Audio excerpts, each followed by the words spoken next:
Hey peoples, I'm Michaela and welcome back to my channel. Today I am talking about Kabaneri of the Iron Fortress. An Attack on Titan copy? We'll just have to see. But I mainly am going to talk about Kabaneri of the Iron Fortress, that anime by itself, but along the way I will talk about some similarities that Attack on Titan has. So here we go. Now, this is an original anime, but there's been some people who think it's an Attack on Titan copy. There are a few similarities between Kabaneri and Iron Fortress and Attack on Titan. However, they're both still their own very show. Both anime have creatures that come out of nowhere. That's basically making the human race cease to exist. Kabaneri is a virus. There's a virus that's going around and it's turning people into corpses or zombies, however you like to see it. And you can easily spread the virus by just having been bitten by the Kamine, which is what they call them, the little corpses. And then you have of course, Titans in Attack on Titan, just big old giants, every now and then coming in just thousands and hundreds at a time and just eating everybody in their path because they can. And they have no reproductive organs. They're just big and naked and varying sizes and shapes. Alright, anyway. Next there are special Titans that have powers. And there's a Wazatori, or a special Kabane, that were once trained warriors, so they are really bad news. They're even worse than the zombie-ish, normal level Kabane. Kabaneri have stations as shelter, and people are protected from Titans by using the walls. Now let's focus more on the actual show. Kabaneri, the Iron Fortress. It's set in steampunk Japan. A mysterious virus, like you already know, turns people, children and adults, into blood-sucking, well, not blood-sucking, more eating. They're not vampires. They're corpses. And the only way to kill the Kabane is by destroying their heart, which is slightly difficult since there's an iron cage around it, which is why normal weapons don't really work. Fortunately, on the island and country, Hinamoto, people have built these fortress-like stations to keep the Kabane out. The only way to access these fortresses or stations are the 45 steam locomotives. Ikema, played by Robbie Damon, he's a young steamsmith who works on the engine. He's also very passionate about humanity, saying we shouldn't be cowardly when it comes to making sure no one is bitten. By that I mean they force people to use suicide bags to kill themselves or shooting them down even though they have no proof that they've been bitten. Because usually they have these little inspections to see if they've been bitten anywhere, one by one, like sort of like a medical examination, but not really. Anyway, if you refuse, they're going to suspect you, and so sometimes they get shot down. Anyway, spoiler alert. Here we go. Here's your spoiler alert. With the help of his invention, he was able to stop the virus from reaching his brain. He was bitten, and when he lured a Kabane to his room to test out his piercing gun. From then on, he became a Kabaneri. Has the body of a Kabane and still has the mind and soul of a human.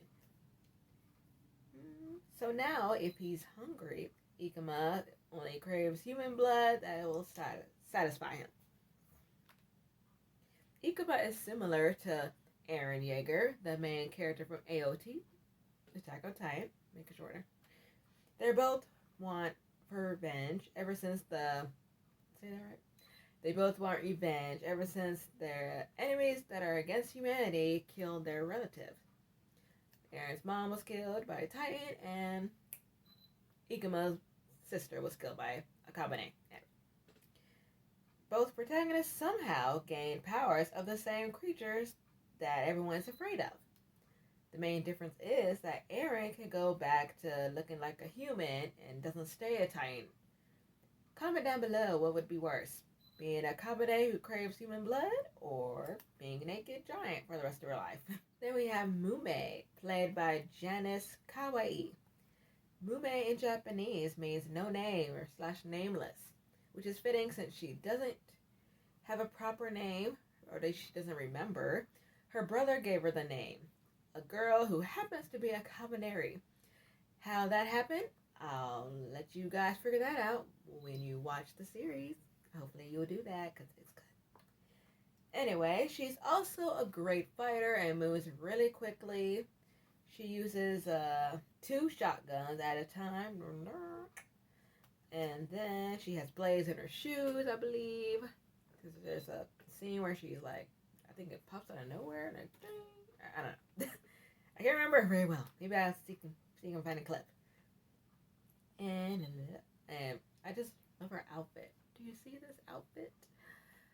That would be a great cosplay to do in the future. You never know. Ayame, played by,